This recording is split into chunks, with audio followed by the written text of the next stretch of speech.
The millionaire laughed, pointing at his Ferrari. "Turn it on and it's yours." He walked in from the freezing streets with torn shoes and hungry eyes. But when the engine roared to life, the laughter died, and the millionaire's regret began.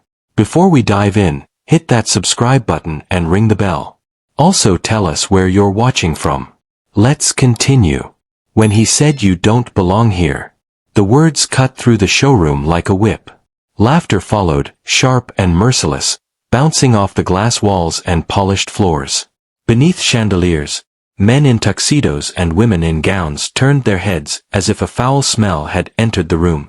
And in their eyes it had, because an old homeless black man had just walked into the millionaire's party. He looked tired, skin weathered, his gray beard tangled. His jacket was torn at the elbows, his shirt yellowed, his shoes barely holding together.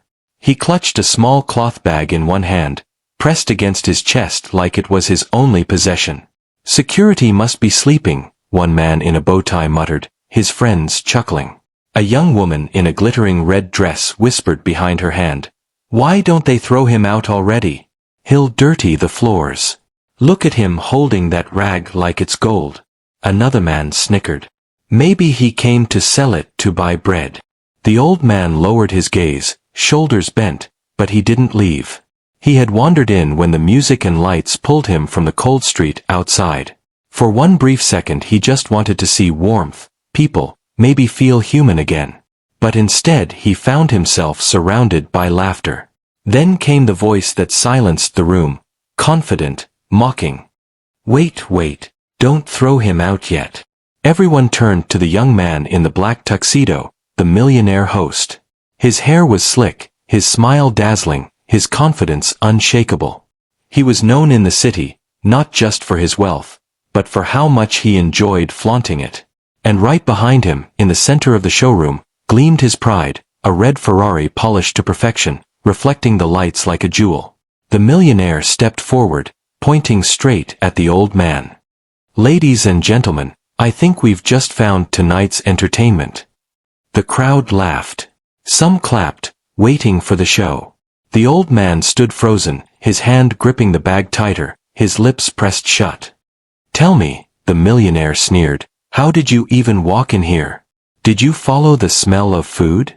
Or maybe you thought this was a shelter?" More laughter. One man shouted, "Careful! He might scratch the car with his rags."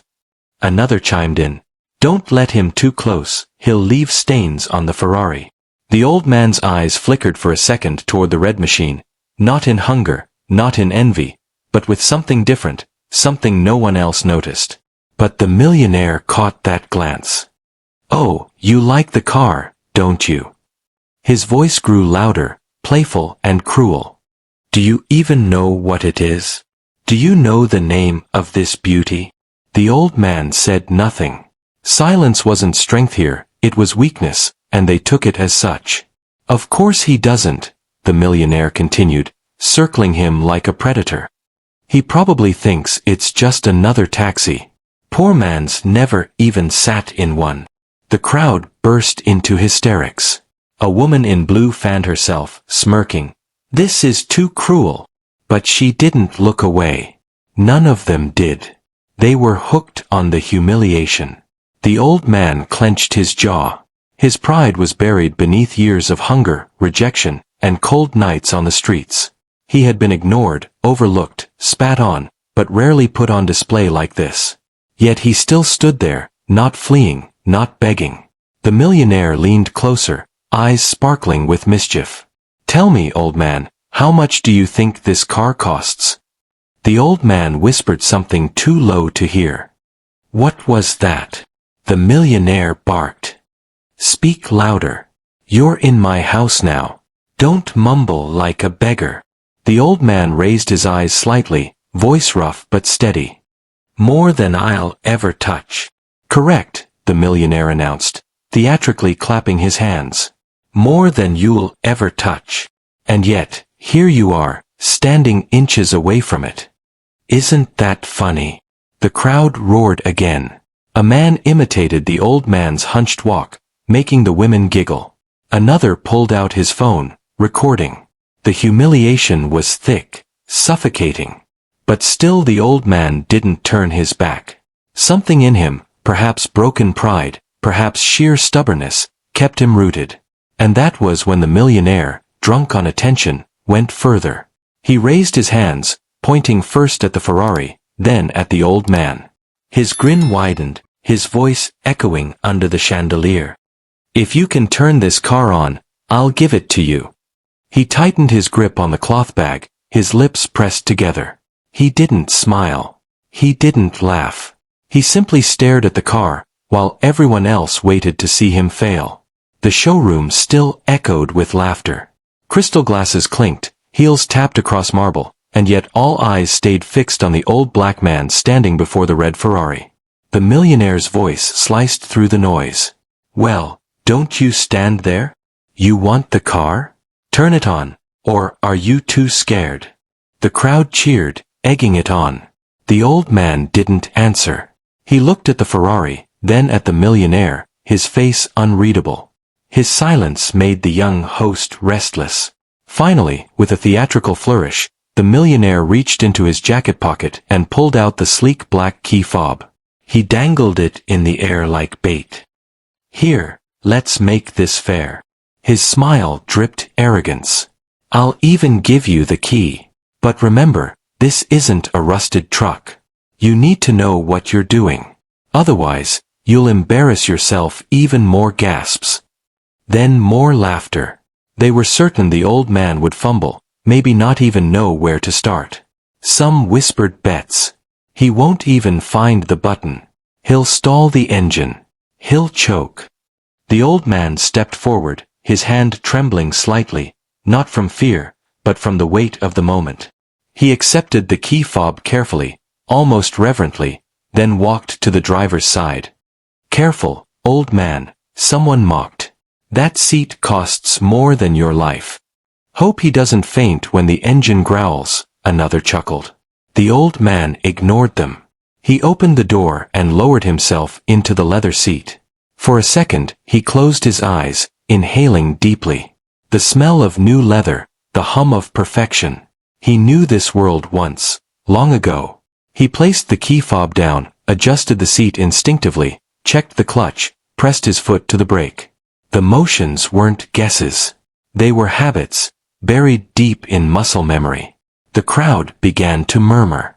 He looked too calm, too sure. "Come on, push the button," the millionaire yelled, impatient. The old man pressed the ignition. The Ferrari roared awake, its engine snarling like a beast.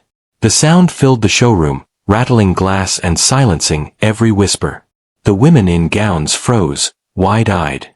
The men who had bet against him stood dumbstruck. Even the chandelier seemed to shiver above them. The old man sat there for a few seconds, his hand steady on the wheel, listening to the engine's perfect rhythm. Then he shut it off, stepped out slowly, and handed the key fob back to the millionaire. "You mocked me for being nothing," his voice rasped, carrying across the hushed room. "But I spent 30 years building engines richer men than you. Couldn't even start without me. This car, your pride, it speaks my language. And it answered me tonight, not you." The millionaire's jaw clenched. Cameras were still recording. Guests had their phones up, capturing every second. His grin was gone, replaced by a pale stiffness he couldn't hide. The old man continued. "You laughed at me for having nothing. But you," he gestured to the Ferrari. "You hide behind things. Without them, what are you?" A ripple of unease passed through the crowd. The young women in gowns no longer smiled. The men shifted awkwardly in their tuxedos. Shame had crept into the glittering party. The millionaire opened his mouth, but no words came. Everyone had seen him mock, humiliate, and challenge a man who had walked in from the cold. And everyone had seen that man, against all odds, rise higher than the one who owned it all. The old man didn't demand the car. He didn't boast. He simply tightened his grip on his cloth bag and turned toward the doors. "Keep it," he muttered. "It was never about the car. It was about respect. Something you just lost tonight." And with that, he walked out into the cold street, disappearing into the night. Silence lingered. The Ferrari sat there, its engine still echoing in memory. But no one looked at the car anymore. They looked at the millionaire, his face burning, his pride shattered, his wealth suddenly meaningless. For the first time in years, he felt small. And regret gnawed at him, not because he had nearly lost a car, but because he had given away his dignity with his own words. If you enjoyed this story, don't forget to give it a thumbs up and hit that subscribe button for more emotional, dramatic, and unexpected tales. And let us know in the comments, where in the world are you watching from? We love hearing from all of you. Until next time, stay kind, stay curious, and keep watching.